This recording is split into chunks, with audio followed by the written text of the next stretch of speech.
Hey, it's Jessia, and my new song, Nobody Hates You, is out now. I wrote it for my best friend. She phoned me up one morning, and she felt like the whole world was against her. She wasn't getting seen, and she wasn't getting heard, and she felt like everybody hated her. And then I was asking, I was like, why aren't you reaching out? Like, why have you just been silent about this?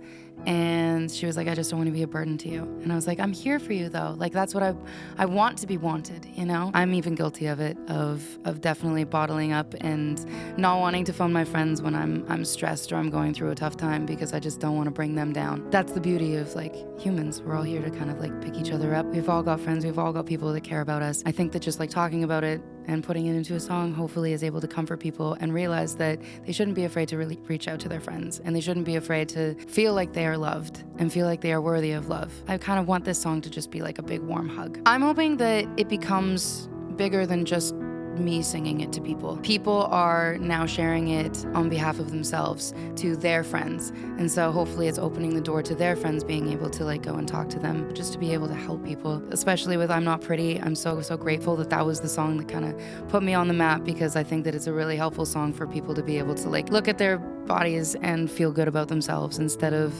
just feeling like trash all the time. I'm hoping that with Nobody Hates You, it kind of carries on. I don't know, when you get into a really dark spiral, you start telling yourself that you are unworthy of love and that everybody does hate you, and you start to really believe it. On my way to the writing session before I wrote Nobody Hates You, I was in an Uber and I was just like talking about this concept with him, and he ended up being an inspirational speaker. And he was telling me, he was like, yeah, it's crazy that like we just automatically think that everything that we believe is true.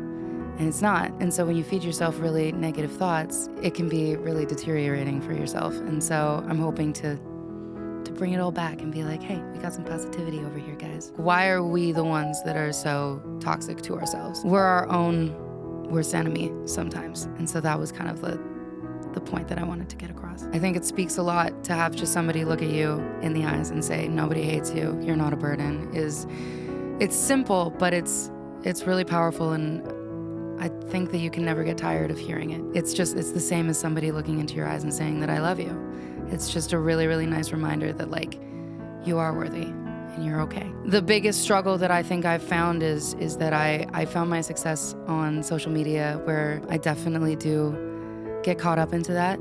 And so I think that my advice to any aspiring artist or anybody who is going into this would definitely be realizing that you are a human being outside of social media. I went to Europe with OneRepublic, and I'm going to Asia with them again. I mean, I think one of my favorite memories of like my entire life was the first night stepping out, and I was nervous to play a ballad because I was like, everybody just wants to party and be fun, and you're the opener and you've got to get everybody hyped. And then I was like, man, I really want to play this song next time that I wrote. And yeah, it was the first time that everything just kind of slowed down.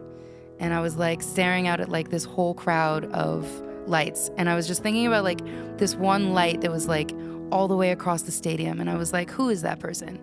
Like they have just as much of like a complicated life as I do. What brought them here? Like, are they in love? Did they just go through a divorce? Are they struggling with their job? Are they the happiest that they've ever been? Like, why are they here at the concert? And like, what can I do to like enhance their life and make them have a good time and be able to escape?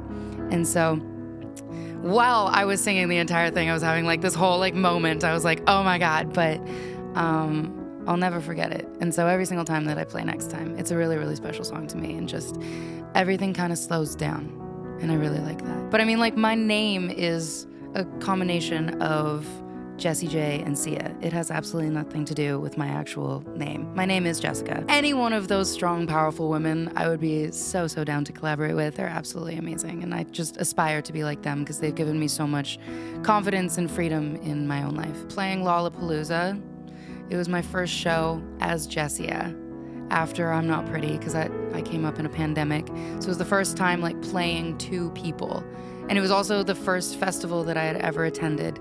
And so I think it was like walking out on stage, and it was definitely like throwing me off the deep end, being like, can she perform? Or is she just like this bedroom artist? It was really, really cool to just like see faces and hear applause and hear them singing my music back to me. And it was the first time that happened. And I was like, whoa, this is really, really special. Nobody hates you. You're not a burden. It's just been a bad week. It's gonna be worth it. Nobody hates you. Your world isn't burning. Just 'cause you think it, don't make it true. Nobody hates you.